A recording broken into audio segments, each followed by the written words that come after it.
Where are we now as a nation? Are we better off now as Sri Lankans? Here is a snapshot of the regime's 5 years post-war.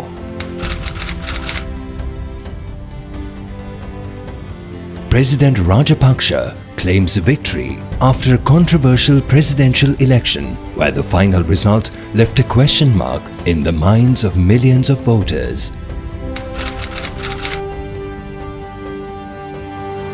Once a war hero and the general of an army which won a war against terrorism, stripped of his stars and remanded like a criminal.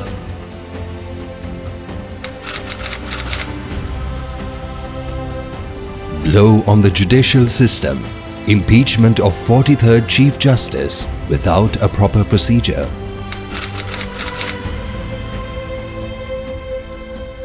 Driving hatred among religious groups through fake nationalism and patriotism to cover the corruption and nepotism. Driving inferior complexity and insecurity among the majority to emotionally mislead them.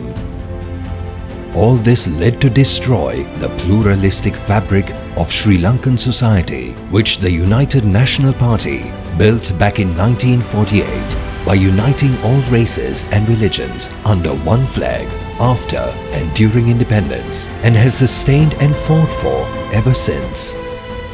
All state media houses have become a mouthpiece for the Rajapaksa family, while many private media institutions practice self-censorship. Nepotism has been a hallmark of this regime. Approximately 45 to 70% of the national budget of 21 million people being controlled by the three brothers as per their own wishes.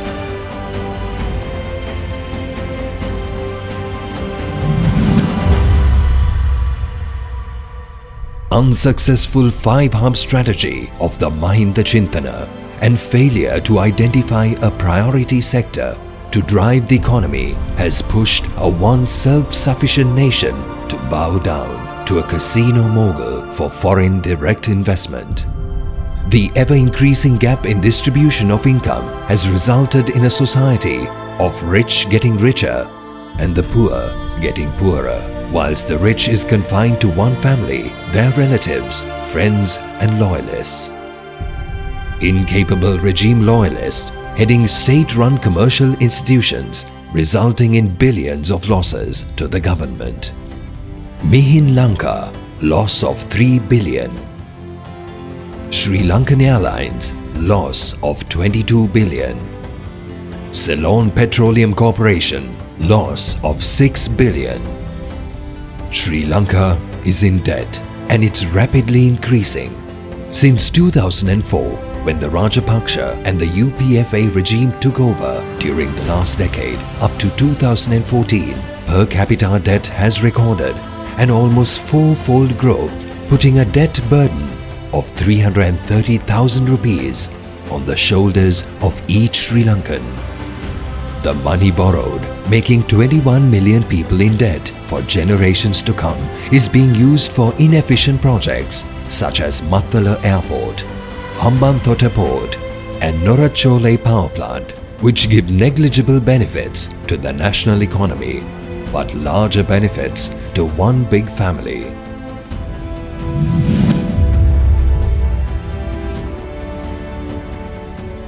While Asia is lagging behind the rest of the world, Sri Lanka is lagging behind Asia in terms of spending on education and health.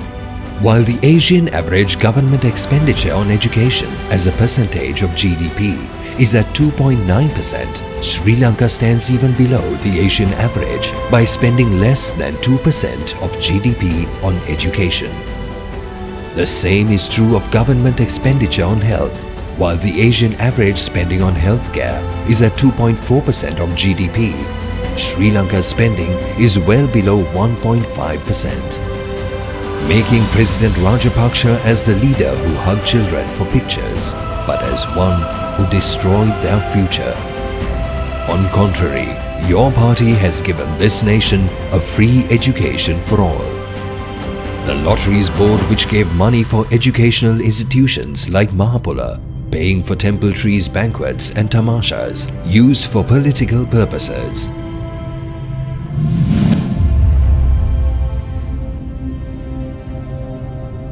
Lack of statesmanship and diplomatic skills of the regime has made Sri Lanka an outsider to the international community of nations.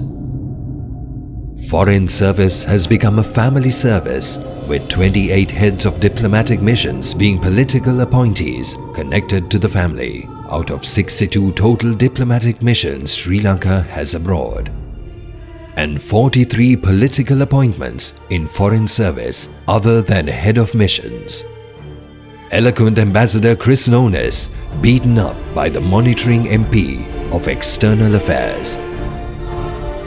False promise of implementing LLRC findings by President Rajapaksa has put all Sri Lankans into disrepute, which has led the UN to probe an international investigation on human rights in Sri Lanka. The time has arrived. Do we let the regime continue on this one-way road to destruction? Do we let one family destroy the families of 21 million people? Do we let one individual destroy the future of your son and daughter? The answer, my friend, is not blowing in the wind. It is right in front of your eyes. The Young Professionals Organization of the United National Party presents a panel discussion. Why do we need an alternative government?